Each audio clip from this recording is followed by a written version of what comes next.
Shalom, selamat pagi, semangat pagi Bapak Ibu dan saudara-saudara yang dikasihi oleh Tuhan Yesus Kristus. Jumpa lagi dalam Sapaan Pagi Batra Kasih. Kita mengucap syukur dan kita berterima kasih oleh karena kasih setia Tuhan. Kita diberikan hari yang baru, nafas hidup menjalani kehidupan hari ini. Itu semua hanya oleh karena kasih karunia dan cinta kasih Tuhan. Buat Bapak, Ibu, Saudara, Opa, Oma, anak cucu, buat kita semua. Tuhan sungguh-sungguh mengasihi dan menyayangi kita. Sebelum kita memulai kegiatan kita pada hari ini dalam berbagai tugas dan tanggung jawab yang Tuhan percayakan kepada kita di tengah keluarga, jemaat, dan masyarakat, maka biarlah bersama-sama sebagai orang percaya, kita melandasinya di dalam terang firman Tuhan. Untuk itu Bapak, Ibu, dan saudara-saudara, mari kita berdoa. Bapa di dalam sorga, kami mengucap syukur dan berterima kasih untuk semua penyertaan, pemeliharaan, dan kasih-Mu dalam hidup kami. Kami akan membaca firman-Mu sebelum kami memulaikan seluruh aktivitas hidup, kerja, dan pelayanan kami. Oleh sebab itu kami mohonkan dengan rendah hati bersabda dan berfirmanlah, kuasailah kami dengan Roh-Mu yang kudus. Berkati semua kami yang mengikuti ibadah dalam saluran YouTube ini ya Tuhan. Tuhan memberkati, menaungi, dan menguasai hati dan pikiran kami. Demi Kristus Yesus Tuhan dan Juru Selamat kami berdoa. Amin. Bapak, Ibu, dan saudara-saudara, opa, oma, anak cucu yang diberkati dan dikasihi oleh Tuhan Yesus Kristus, Kisah Para Rasul, ya, kitab Kisah Para Rasul pasal 20, ayatnya yang ke-13 sampai dengan ayatnya yang ke-16. Menjadi bacaan firman dalam perenungan kita di Sapaan Pagi Batra Kasih saat ini. Di bawah judul Dari Troas ke Miletus. Bapak, Ibu, dan saudara-saudara, sekali lagi, Kisah Para Rasul pasal 20 ayat 13 sampai dengan yang ke-16, mari kita baca bersama-sama, kita mulai. Kami berangkat lebih dahulu ke kapal dan berlayar ke Asos dengan maksud untuk menjemput Paulus di situ. Sesuai dengan pesannya, sebab ia sendiri mau berjalan kaki melalui darat. Ketika ia bertemu dengan kami di Asos, kami membawanya ke kapal, lalu melanjutkan pelayaran kami ke Metilene. Dari situ kami terus berlayar, dan pada keesokan harinya, kami berhadapan dengan Pulau Kios. Pada hari berikutnya kami menuju Samos, dan sehari kemudian tibalah kami di Miletus. Paulus telah memutuskan untuk tidak singgah di Efesus supaya jangan habis waktunya di Asia. Sebab ia buru-buru agar jika mungkin ia telah berada di Yerusalem pada hari raya Pentakosta. Demikian pembacaan Alkitab. Bapak, Ibu, dan saudara-saudara, opa, oma, anak cucu yang dikasihi oleh Tuhan Yesus Kristus, Paulus dalam perjalanan pelayanannya mengabarkan Injil Kerajaan Allah. Dia tidak melakukan pekerjaan pelayanan itu sendiri. Tetapi ada orang-orang yang hadir di sekitar ia, mendampinginya dan senantiasa menopang ia dalam perjalanan pelayanan tersebut. Jadi sekali lagi, Paulus tidak mengerjakannya sendiri, tetapi ada orang-orang yang Tuhan hadirkan. Dan saya percaya orang-orang itu Tuhan yang menggerakkan dan kuasa Roh Kudus Tuhan yang menuntun dan memimpin mereka untuk bekerja sama dengan Paulus, sehingga mereka bersama-sama memberitakan Injil Kerajaan Allah. Ayat 13 menjelaskan itu, kami berangkat lebih dahulu ke kapal dan berlayar ke Asos dengan maksud untuk menjemput Paulus di situ, sesuai dengan pesannya. Itu dia. Jadi Paulus benar-benar didukung, Paulus benar-benar ditopang dalam pelayanannya, dan hal itu yang saya kira hal itu yang membuat Paulus terus bersuka cita, Paulus terus semangat dalam memberitakan Injil Kerajaan Allah karena banyak orang yang mendukungnya dan mereka bekerja sama dengan baik. Dan saya pikir Bapak, Ibu, dan saudara-saudara, firman Tuhan ini mau mengingatkan dan mengajarkan kepada kita, demikian juga di dalam kita mengerjakan dan melakukan berbagai tugas tanggung jawab kita di dalam dunia ini, secara khusus dalam kesaksian kita. Ketika kita boleh menjadi surat yang terbuka, surat Kristus yang terbuka, ketika kita juga mengaminkan bahwa kita diutus melalui perilaku, perbuatan, dan perkataan, dan pikiran kita bahwa kita itu diutus untuk memberitakan Injil Kerajaan Allah. Tuhan mempercayakan tugas-tugas yang baik di dalam hidup kita, maka firman Tuhan ini juga mengingatkan kepada kita, kita tidak melakukannya sendiri. Tuhan menghadirkan oleh kuat kuasa Roh Kudus-Nya, Tuhan menghadirkan orang-orang yang akan senantiasa hadir di tengah-tengah kehidupan kita. Mereka menopang, mereka menguatkan, mereka bersama-sama dengan kita untuk memberitakan Injil Kerajaan Allah. Dan seharusnya itu memang yang terjadi dalam kehidupan ini. Kita tidak mengerjakannya sendiri, tetapi kita memahami bahwa ada orang-orang yang senantiasa Tuhan hadirkan untuk mendukung kita dalam pekerjaan pelayanan yang indah ini. Firman Tuhan mengajarkan kepada kita, kalau kita membaca di dalam Roma pasal 12 ayatnya yang ke-16, misalnya Bapak Ibu dan Saudara-saudara, saya bacakan buat kita semua. Roma pasal 12 ayatnya yang ke-16 dikatakan di sana demikian. Hendaklah kamu sehati sepikir dalam hidupmu bersama. Janganlah kamu memikirkan perkara-perkara yang tinggi, tetapi arahkanlah dirimu kepada perkara-perkara yang sederhana. Janganlah menganggap dirimu pandai. Perhatikan bagian ayat 16 yang pertama. Hendaklah kamu sehati sepikir dalam hidupmu bersama. Bagian firman Tuhan ini mau mengajarkan kepada kita bagaimana kita di dalam menghadirkan diri kita di tengah-tengah dunia ini, siapapun kita diajar untuk sehati sepikir dengan orang-orang di sekitar kita.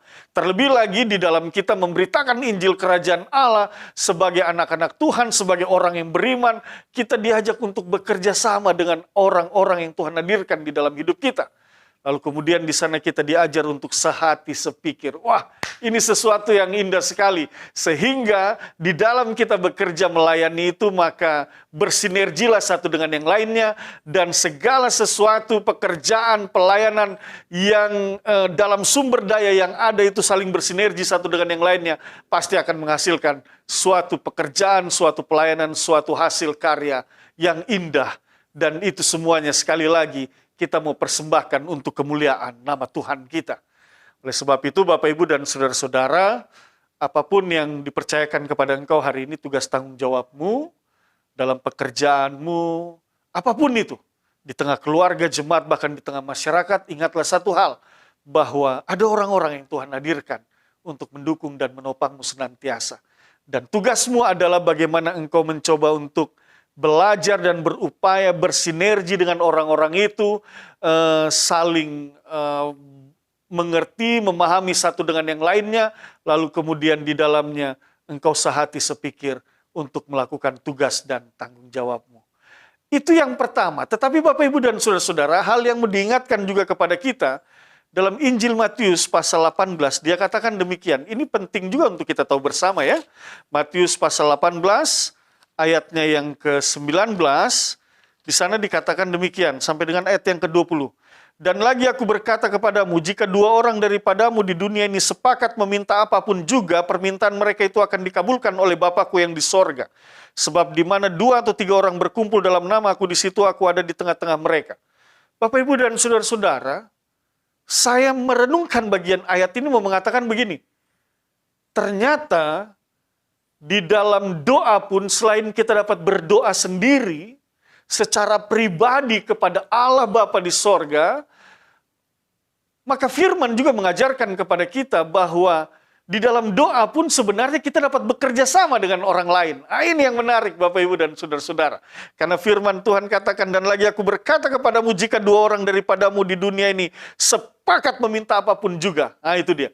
Jadi kalau doa saja kita dapat bekerja sama, sepakat meminta apa saja, lalu kemudian permintaan mereka itu akan dikabulkan, firman Tuhan mengatakan demikian.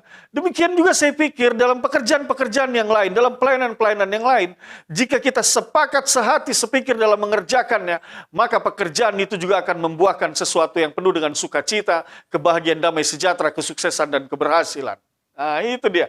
Oleh sebab itu sekali lagi Bapak Ibu dan Saudara-saudara, mari bekerja dan melayani, lakukan tugas tanggung jawabmu dalam kehidupan keluarga, suami istri, bekerja sama, orang tua, anak-anak, bekerja sama dalam kehidupan pekerjaan kita dengan orang-orang yang ada di sekitar kita, rekan kerja kita dalam kehidupan pelayanan, rekan sepelayanan kita, bekerja sama satu dengan yang lainnya, maka firman Tuhan katakan, apa yang kau kerjakan bersama itu engkau lakukan dengan sehati sepikir, dan apalagi dalam pekerjaan itu engkau sertakan Tuhan di dalamnya, meminta dan memohon pertolongannya, campur tangannya, maka saya percaya pekerjaan dan pelayananmu, tugas tanggung jawabmu itu akan membuahkan sesuatu yang baik dalam hidupmu.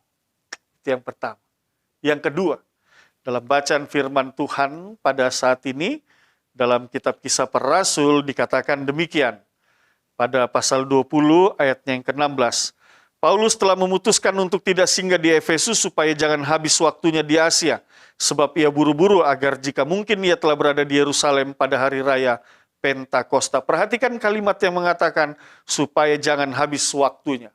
Bapak, Ibu, dan saudara-saudara, sebuah pekerjaan apapun itu, sebuah tanggung jawab apapun itu yang kita kerjakan dan dipercayakan kepada kita, maka penting untuk mengaturnya dengan sebaik-baiknya, memanagenya dengan sebaik-baiknya, merencanakannya dengan sebaik-baiknya. Karena kalau kita tidak merancang dan tidak merencanakan sebaik-baiknya segala sesuatu yang kita kerjakan, tugas tanggung jawab kita, maka semuanya pasti akan berantakan. Tetapi kalau semua diatur dengan sungguh-sungguh dengan baik, maka sekali lagi pekerjaan dan pelayanan tugas tanggung jawab itu akan berlangsung dengan baik. Paulus mengerti benar akan hal ini, sehingga ia memanage perjalanannya dengan baik, dan dia tahu mana yang menjadi prioritas utama dan mana yang bukan prioritas utama. Lalu kemudian dia dapat membedakan mana yang harus didahulukan dan mana yang harus dia tunda terlebih dahulu. Dan dia lakukan itu, catatan firman Tuhan katakan, supaya jangan habis waktunya. Artinya dia tidak membuang-buang waktu di tempat lain, dan tujuannya pada akhirnya dia dapat kembali ke Yerusalem tepat pada waktunya. Secara khusus pada hari raya Pentakosta, itu yang direncanakan dan dirancangkannya.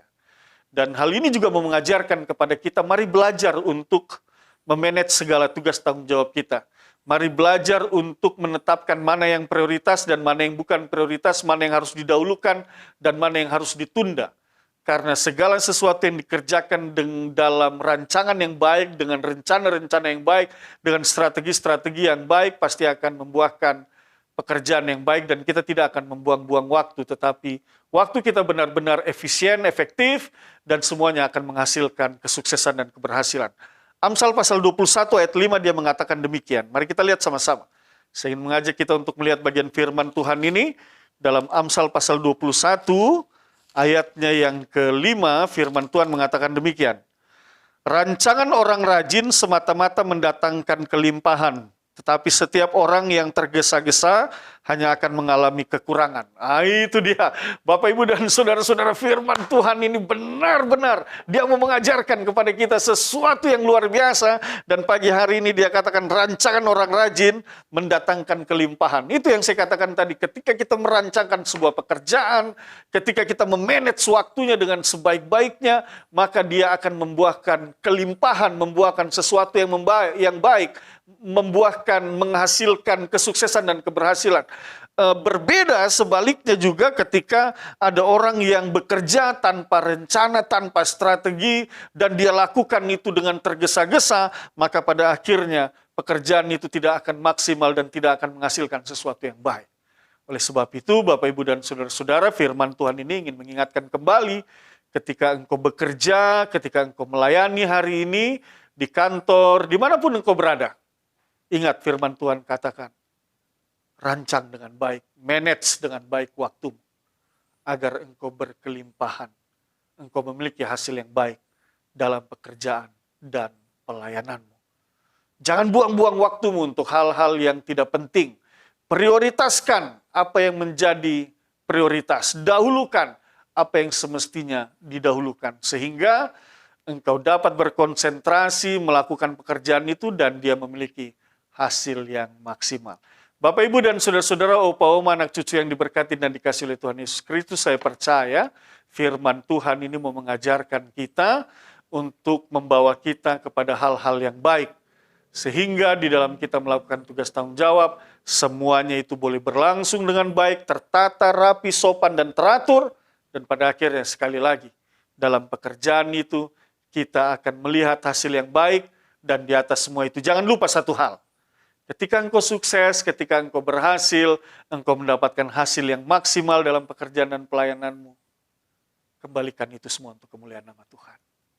Katakan kepada Tuhan, aku mengucap syukur Tuhan atas pertolonganmu, atas penyertaanmu, atas firman, atas kuasa rohmu yang kudus, yang meneguhkan dan menguatkanku. Bapak, Ibu, dan saudara-saudara, pada pagi ini saya juga ingin memberitakan dan sharing berdasarkan pada firman Tuhan yang senantiasa mengajarkan kepada kita untuk mengandalkan Tuhan di dalam hidup ini. Senantiasa mengajarkan kepada kita untuk bersandar kepada Tuhan. Oleh sebab itu, firman Tuhan memberitakan orang yang mengandalkan Tuhan, maka mereka akan diberkati. Diberkatilah orang yang mengandalkan Tuhan. Dan firman ini mau mengingatkan kepada kita semua, secara khusus engkau yang saat ini sedang terbaring lemah di rumah sakit, engkau yang sedang berada dalam keadaan lemah, keadaan sakit, apapun yang kau derita hari ini, engkau yang berada di rumah sakit, di ruang-ruang isolasi, ataupun engkau yang berada di rumah, ataupun engkau yang saat ini sedang berduka oleh karena engkau kehilangan orang yang engkau kasihi. Maka melalui sapaan pagi firman Tuhan hari ini, mau diberitakan kepada saudara, kepada kita semua, tetap berserah kepada Tuhan. Tetap andalkan Tuhan. Dalam iman percayamu kepada Tuhan, maka engkau akan melihat imanmu yang bertumbuh dengan mengandalkan Tuhan.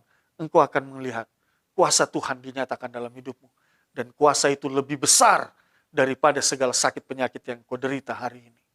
Ketika engkau berduka, kuasa Tuhan itu juga yang akan memeluk engkau, akan menaungi engkau. Kuasa Tuhan itu juga yang akan menenangkan hati dan pikiranmu. Sehingga apa? Sehingga engkau merasakan damai yang berasal dari Tuhan.